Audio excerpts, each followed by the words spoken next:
ইফতারির সময় এই বেলের শরবতটা হতে পারে একটা মজাদার পানীয়। হ্যালো এভরিওয়ান, আসসালামু আলাইকুম। কেমন আছো তোমরা সবাই? ইফতারিতে এই বেলের শরবতটা হতে পারে একটা মজাদার পানীয়, যা তোমরা নিজে নিজেই বাড়িতে তৈরি করতে পারো। দেখো, প্রথমে একটা পাকা বেল খুব সুন্দরভাবে ভেঙে নেব। এখন এই যে বেলের শাঁসটুকু একটা চামিচ দিয়ে খুব সুন্দরভাবে আঁচড়ে বের করে নেব। আর এই বেলের শরবতটা তৈরি করব আজকে আখের গুড় দিয়ে।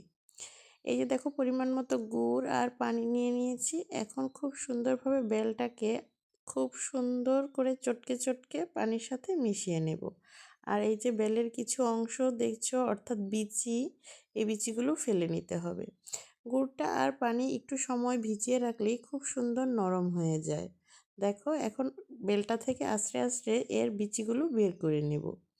আমার মতো তোমরা কারা কারা এভাবে বেলের শরবত বানিয়ে খেয়েছো কমেন্টসে জানিয়ে যেও। যারা যারা এখনও ট্রাই করোনি, সত্যি বলছি বেলের শরবতটা খুবই মজার আর খুবই উপকারী হয় এই রোজার সময়। আমার মতো তোমরা সবাই এই বেলের শরবত দিয়ে ইফতারটা সেরে নিতে পারো।